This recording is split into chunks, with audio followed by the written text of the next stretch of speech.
बिस्मिल्लाहिर्रहमानिर्रहीम। Welcome to the Lahore garrison junior and upper school and welcome to general science class. General science में बेटा chapter number 3 है हमारे पास, biotechnology and biochemistry. Page number है आपके पास 34। और जो टॉपिक बेटा आज हमने डिस्कस करना है वो है आपके पास role of biotechnology for the betterment of the plants. ठीक है, तो chapter number 3 biochemistry and biotechnology, page number आपकी बुक पे है 34।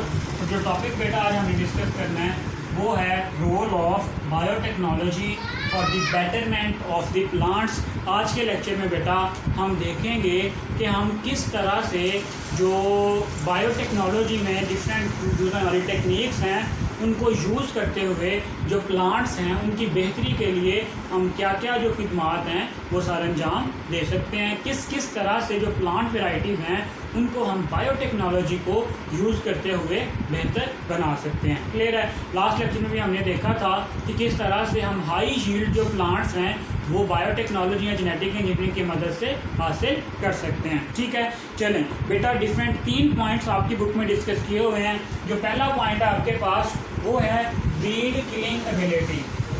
Weed killing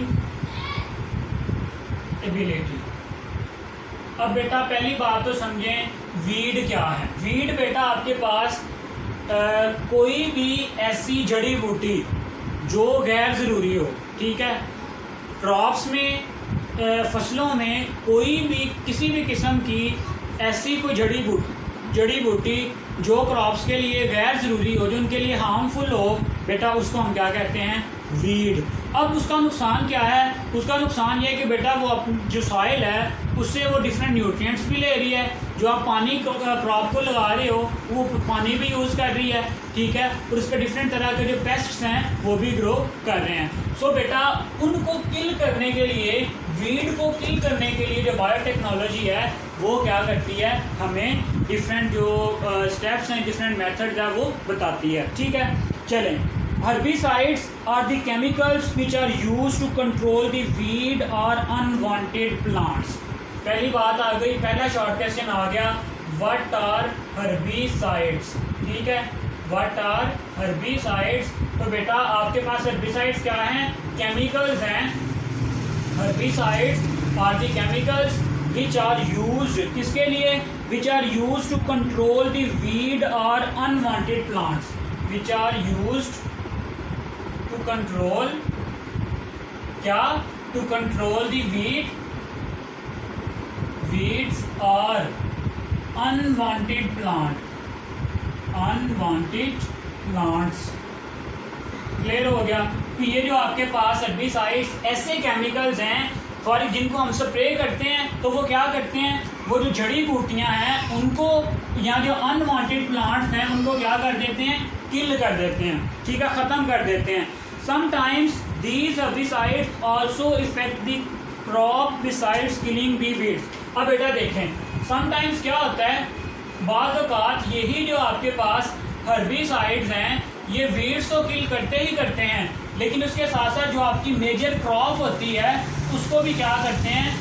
damage. क्रॉप को भी क्या कर सकते हैं? डैमेज कर सकते हैं, उसके लिए भी हार्मफुल हो सकते हैं। ये ऐसा ही है बेटा कि अगर हमने किसी ख़ास जड़ी बूटी को ख़त्म करने के लिए स्प्रे की है, वही जो स्प्रे है वो दूसरी क्रॉप पे भी तो हुई है, तो वही जो स्प्रे है उसने दूसरी जो आपकी मेन क्रॉप है उसको भी नुकसान पहुँचा देती है समटाइम्स। ये क्लियर हो गया? चलें, A weak solution of cyanamide kill weed but it is also cause damage to tobacco plant. अब इसकी एग्जांपल आ रही है कि हर्बिसाइड की हमारे पास जो आपकी बुक में मेंशन की है, weak solution of cyanamide.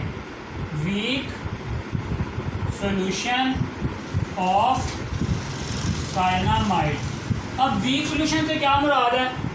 Strong solution होता है बेटा जिसमें जो सोल्यूट कंसंट्रेशन है वो ज़्यादा हो। अगर हम साइनामाइड की बात करें तो उसके वीक सोल्यूशन में साइनामाइड कम होगा और वाटर क्या होगा? बहुत ज़्यादा होगा। जैसे जैसे हम साइनामाइड की कंसंट्रेशन बढ़ाते जाएंगे तो जो सोल्यूशन है वो क्या होता जाएगा, स्ट्रॉन्गर होता जाएगा। अब ये जो सोल्यूशन है आपके पास, ये किस लिए यूज होता है, to kill the weed, to kill the weeds को खत्म करने के लिए। लेकिन उसके साथ साथ बेटा जो टोबैको का प्लांट है, जो एक बहुत बड़ी इंडस्ट्री है, ये उसको भी क्या करता है, हार्मफुल है उसके लिए भी, उसको भी ये क्या कर देता है, डैमेज कर देता है। सो बात क्लियर हो गई कि जड़ी बूटियां खत्म करने के साथ साथ जो आपकी मेन क्रॉप है उसको भी ये क्या कर सकते हैं, डैमेज कर सकते हैं। क्लियर, चलें। Such genes are transferred in tobacco plants due to which the plant not only shows resistance against herbicide but also get advantages in their growth. अब यहाँ पे बायोटेक्नोलॉजी का क्या रोल है कि जीन्स हम जो कुछ ट्रांसफ़र करते हैं in tobacco plants due to which genes are transferred,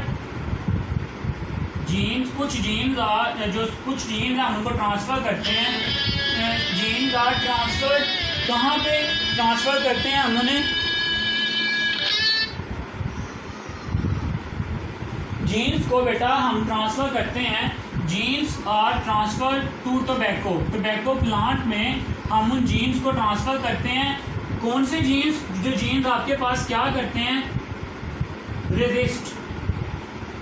resist the herbicides, मतलब कि वो ऐसे जीन्स होते हैं जो आपके पास अगर उन पे हर्बिसाइड्स की, इन केमिकल्स की स्प्रे भी कर दी जाए तो वो क्या रहेंगे, वो नॉर्मल रहेंगे, बल्कि उनके लिए क्या बन जाएगा, वो एडवांटेजियस जो प्रॉपर्टीज़ हैं वो हासिल करने के लिए भी बेटा हम उसे क्या कर सकते हैं, इनमें जीन्स जो हैं डिफरेंट एंटर कर सकते हैं। सो जेनेटिक इंजीनियरिंग का क्या रोल है, जीन्स एंटर किए, स्प्रे करेंगे, जो दूसरी वीड्स हैं वो किल हो जाएंगी, लेकिन जो टोबैको है वो क्या रहेगा, महफूज रहेगा।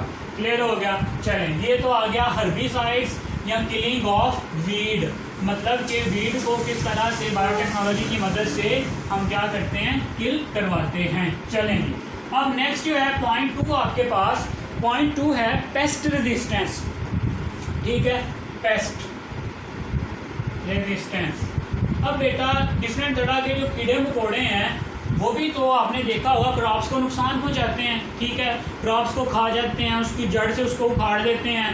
ठीक है, या जगह जगह पे खा के तो उसमें खोखला कर देते हैं। डिफरेंट जो क्रॉप्स हैं उनके लिए जो पेस्ट हैं वो क्या होते हैं, डिफरेंट होते हैं। अब ये जो बायोटेक्नोलॉजी है इसकी मदद से हम क्या कर सकते हैं, हम उन पेस्ट के अगेंस्ट जो है वो रेजिस्टेंस बना सकते हैं। अब इस बात से क्या मुराद है, इस बात से मुराद ये है कि हम उनको ऐसे कुछ केमिकल्स जो हैं या कुछ उनके जीन्स में ऐसी मॉडिफिकेशन कर सकते हैं कि वो पेस्ट उन जो क्रॉप्स हैं उनको नुकसान ही ना पहुंचा सकें। क्लियर है। सबसे पहला आ रहा है आपके पास BT gene can induce paste resistance in plant. ठीक है, तो ये MCQs के हवाले से भी आपने याद रखना है। कौन सा जीन, BT जीन, ये क्या करता है, can increase paste resistance in plants में बेटा आपके पास जो पेस्ट रेजिस्टेंस है उसके लिए क्या होती है, ये यूज़ हो सकती है। क्लियर। चलें, ये जो जीन है इसको हम क्या करते हैं, इस्तेमाल करते हैं। अब बेटा this gene has been introduced in cotton and the crop has been resistant to attack of insects. अब हमने ये कहाँ पे यूज़ किया BT जीन, इस BT जीन को बेटा हमने इंट्रोड्यूस करवाया किस में, कॉटन में। ठीक है, कपास में हमने इसको इंट्रोड्यूस करवाया और देखा क्या कि जैसे ही हम इस जीन को इंट्रोड्यूस करवाया, जिस जो कपास की फसल है उसमें जो पेस्ट थे उन्होंने ज़्यादा नुकसान नहीं पहुंचाया। ठीक है, resistant to attack of the insects, resistant to attack of insects, मतलब कि डिफरेंट तरह के जो इंसेक्ट्स हैं वो फिर वहाँ पे उसको अटैक नहीं, इसी को तो हम कहते हैं रेजिस्टेंस, रोकना। अब जिसमें ऐसी क्रॉप्स जिनमें BT जीन होगा उन पे जो इंसेक्ट्स हैं जब वो अटैक करेंगे तो उनका अटैक क्या होगा, कम होगा या बिल्कुल ही नहीं होगा, एज़ कम्पेयर टू ऐसी क्रॉप्स जिनमें कॉटन में BT जीन प्रेजेंट नहीं होगा। क्लियर हो गया। चलें जी, इसी तरह से बेटा 2002 और 2003 में एक सर्वे किया गया, insects called aphids damage the wheat crop on some part of the Sindh province, ठीक है। A huge amount of expensive pesticides were used to control aphid, ठीक है। हमने सिंध में बेटा क्या हुआ था 2002 में और 2003 में बेटा एक कीड़ा था, एक कीड़ा मकोड़ा जिसको हम एफिड कहते हैं, उसने बहुत ज़्यादा जो क्रॉप्स हैं उनको नुकसान पहुंचाया था। इसके लिए जो बहुत एक्सपेंसिव, जो बहुत महंगे आपके पास हर्बिसाइड्स थे, हमने वो भी यूज़ किए थे, लेकिन बेटा इसके नतीजे में हमारा जो क्रॉप्स हैं फिर भी वो क्या होती रही, डैमेज होती रही। अब इस प्रॉब्लम को हमने कैसे जो है ट्रीट किया, बाय प्रोड्यूसिंग एफिड रेजिस्टेंस, ठीक है। हमने क्या किया, हमने फसलें ही अगले साल ऐसी लगाई जो एफिड रेजिस्टेंस थी, जो एफिड रेजिस्टेंस थी, मतलब जिनको जो एफिड था वो किसी भी किस्म का कोई नुकसान नहीं पहुंचा सकता था। सो इस तरह से बेटा ये जो आपके पास जेनेटिक इंजीनियरिंग है, जो बायोटेक्नोलॉजी है, इसको हम जो पेस्ट रेजिस्टेंस जो आपके पास वैरायटीज़ हैं प्लांट्स की, उनको प्रोड्यूस करने के लिए बेटा क्या कर सकते हैं, यूज़ कर सकते हैं। चलें जी, ये था दूसरा पॉइंट। नेक्स्ट है आपके पास थर्ड पॉइंट, लास्ट पॉइंट है जो इसके रोल के हवाले से, वो है आपके पास इम्प्रूवमेंट ऑफ क्रॉप यील्ड। ये हमने लास्ट लेक्चर में भी डिस्कस किया था, इम्प्रूवमेंट ऑफ क्रॉप यील्ड, मतलब कि उनकी पैदावार को बढ़ाने के लिए भी हम क्या बायोटेक्नोलॉजी को यूज़ कर सकते हैं। Classical techniques of plants breeding require several years and large amount of money for the production of new yield crops. Classical techniques मतलब कि रवायती तरीक़ेकार बेटा, classical techniques require a lot of time and money, a lot of time and money, ठीक है। अगर हमने classical technique से ऐसी crops बनानी है जो हमें हाई यील्ड दें, उसके लिए हमें बहुत ज़्यादा पैसे और बहुत ज़्यादा जो है टाइम चाहिए। For the production of new yield crops, for the production of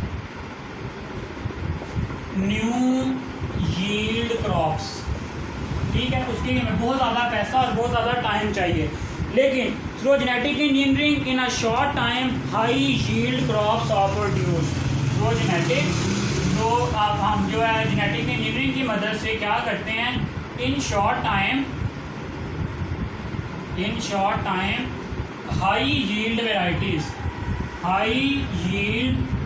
varieties और प्रोड्यूस्ड, ठीक है। इस तरह से बेटा आपके पास जो बायोटेक्नोलॉजी है या जो आपके पास जेनेटिक इंजीनियरिंग है, उसको यूज़ करते हुए हम बहुत कम जो टाइम है उसमें बहुत ज़्यादा जो आपके पास वैरायटीज़ हैं उनको क्या कर सकते हैं, बना सकते हैं, और फिर उनको अल्टीमेटली हम क्या कर सकते हैं, यूज़ भी कर सकते हैं। क्लियर हो गया। चलें बेटा, आज के लेक्चर के लिए इतना ही है कि रोल ऑफ बायोटेक इंपॉर्टेंट है, लॉन्ग क्वेश्चन के तौर पे आपसे पूछा जा सकता है कि बेटरमेंट ऑफ प्लांट्स की अगर हम बात करें तो उसमें किस तरह से ये जो बायोटेक्नोलॉजी है ये अपना रोल प्ले करती है। तो बेटा इसमें हमने पहले देखा है कि जो डिफरेंट आपके पास हर्बिसाइड्स हैं वो हम इस्तेमाल कर सकते हैं, ठीक है। वो जो हर्बिसाइड्स हैं उनको यूज़ करते हुए जो डिफरेंट वीड्स हैं हम उनको किल कर सकते हैं, या जो अनवांटेड प्लांट्स हैं उन सबको हम क्या कर सकते हैं, ख़त्म कर सकते हैं। दूसरे नंबर पे फिर हमने देखा है कि ये जो किस तरह से हम जो आप कह सकते हो कि पेस्ट हैं, जो इंसेक्ट्स हैं, जो कीड़े मकोड़े हैं जो फसलों को नुकसान पहुंचाते हैं, उनको हम किस तरह से ख़त्म कर सकते हैं। फिर लास्ट पे हमने ये भी देखा है कि जो आपके पास डिफरेंट वेराइटीज़ हैं क्रॉप्स की, हम इनको किस तरह से इम्प्रूव कर सकते हैं या इनसे जो पैदावार है इनकी वो कैसे बढ़ा सकते हैं। इसमें हम बेटा बहुत हद तक जो सक्सेसफुल भी हो चुके हैं।